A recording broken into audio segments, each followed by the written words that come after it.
Right, you lot. Listen up, because today, we're talking military hardware. And not just any hardware, but the kind that makes Terminator look like a children's toy. We're diving headfirst into the world of Russian robots. Russia's been making a lot of noise about their new toys: unmanned ground vehicles, AI-powered death machines, and drones that could probably make you a cuppa while simultaneously taking out a tank. But let's be honest, we've all seen Red Heat. We know how this ends, don't we? Well, before we all start digging underground bunkers, we're going to separate the borscht from the bull. We'll analyze actual footage, dissect expert opinions, and determine if these robots are the real deal or just glorified remote-controlled cars with a serious case of anger management. Today, we take a deep dive into Russia's most cutting-edge military robots, separating fact from fiction, with verified details, real footage, and expert assessments. First up, we've got the Uran 9. This thing is Russia's poster boy for robotic warfare. Looks like a tank had a love child with a washing machine, and it's armed to the teeth. We're talking a 30mm cannon that could turn a small car into confetti, Ataka anti-tank missiles that could give a Challenger 2 tank indigestion, and enough grenade launchers to make a pyrotechnics enthusiast weep with joy. On paper, this thing should be unstoppable, right? Well, it turns out reality has a nasty habit of biting you in the arse. The Uran 9 had its moment in the Syrian sun, and let's just say it wasn't exactly a roaring success. Reports from the front lines painted a rather embarrassing picture. Imagine this: you've got this supposedly high-tech war machine bristling with weaponry, and it's getting its digital backside handed to it by signal jamming. That's right, a bit of electronic interference and the whole thing goes as responsive as a particularly stubborn mule. And if that wasn't bad enough, the Uran 9 also suffered from a serious case of lag. This was the kind of lag that could mean the difference between obliterating a target and blowing up your own troops. Not exactly ideal, is it? Oh, and let's not forget the mobility issues. Turns out sending a robot into a war zone that struggles to navigate anything rougher than a well-mowed lawn wasn't the greatest tactical decision. Now, despite these rather public failings, the Russians seem determined to persevere with the Uran 9. They're tinkering with it, upgrading it, and generally trying to make the thing actually work as advertised. Next, we're taking a look at the Marker. Now this thing is a bit different. It's like the love child of a stealth bomber and a Roomba, with a dash of Terminator thrown in for good measure. This is Russia's attempt at a truly autonomous killing machine, and it's got everyone talking. The Marker is absolutely bristling with sensors, cameras, and enough computing power to make a supercomputer blush. It can navigate terrain, identify targets, and even coordinate attacks with other markers in a terrifying robotic ballet of death. Unlike the Uran 9, which is about as autonomous as a toaster, the Marker is designed to think for itself. Well, sort of. It can analyze situations, plan routes, and even select targets all on its own. But before you start reaching for the panic button, there's still a human in the loop, somewhere pulling the strings, or at least giving the final thumbs up before things go boom. On the testing grounds, the Marker looks absolutely unstoppable. It weaves through obstacles, unloads its weapons with pinpoint accuracy, and generally behaves like something out of a Michael Bay film. But there's a big, hulking question mark hanging over this robotic marvel. How will it perform in a real war zone? Until the Marker has been battle-tested in a proper dust-up, it's hard to say whether it's truly the future of warfare or just another expensive prototype destined for the scrap heap of military history.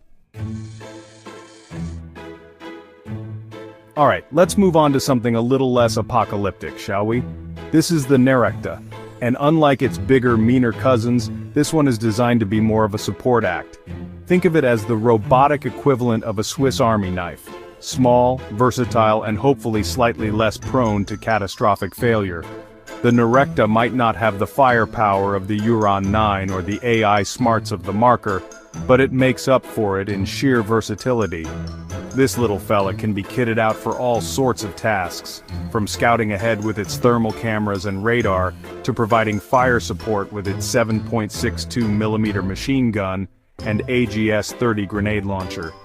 It can even be used to deliver ammo and evacuate wounded soldiers.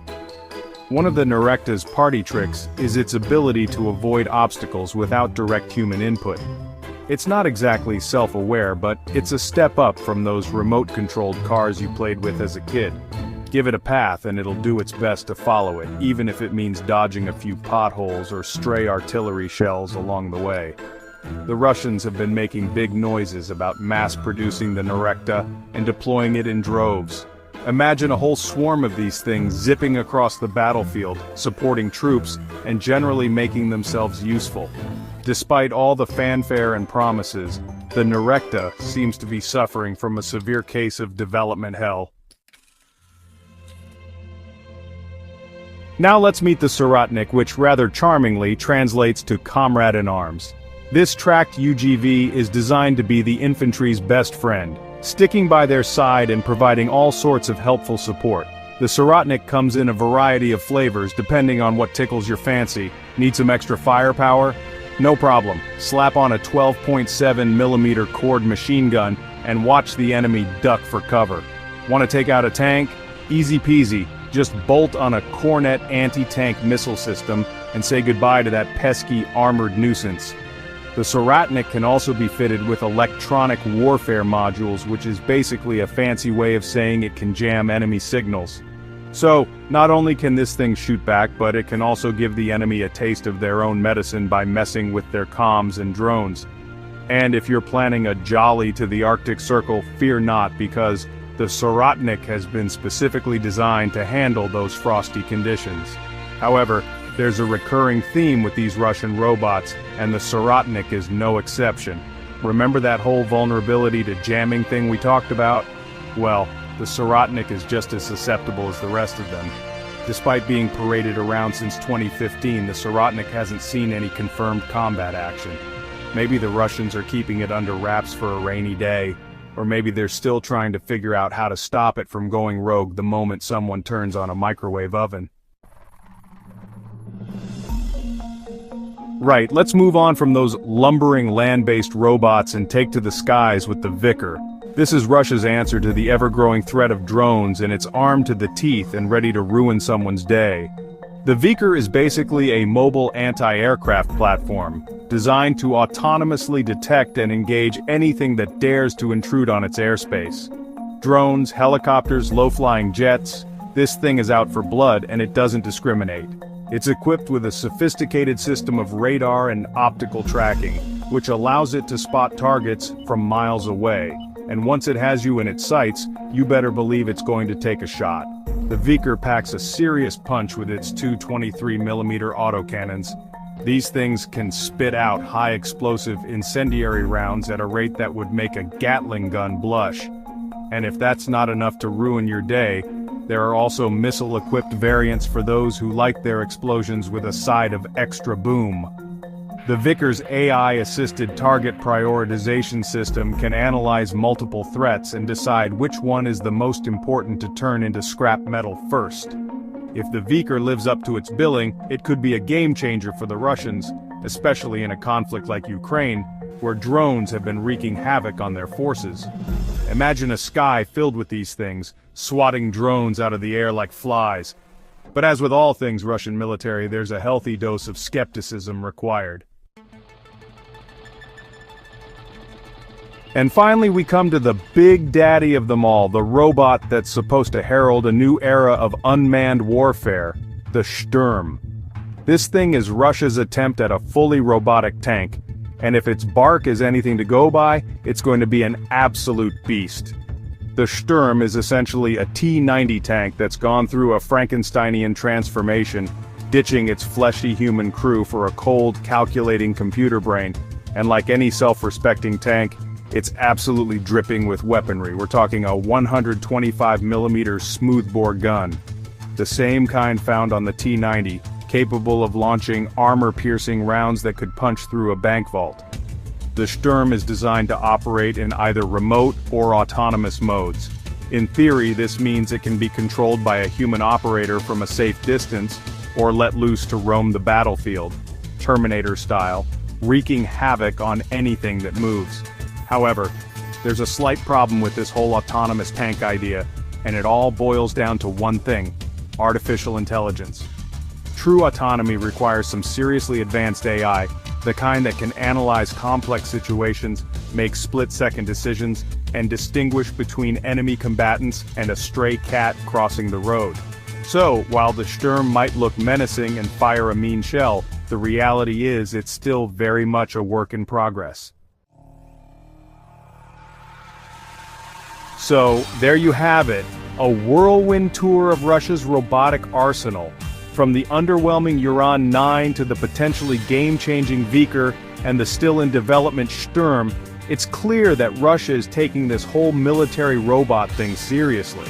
But the question remains, are these robots the harbingers of a terrifying new era of warfare, or are they just a lot of hype and bluster?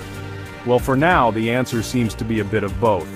Russia's robots are undoubtedly impressive feats of engineering, but they're also hampered by a number of key weaknesses, most notably their vulnerability to electronic warfare and the lack of truly autonomous capabilities.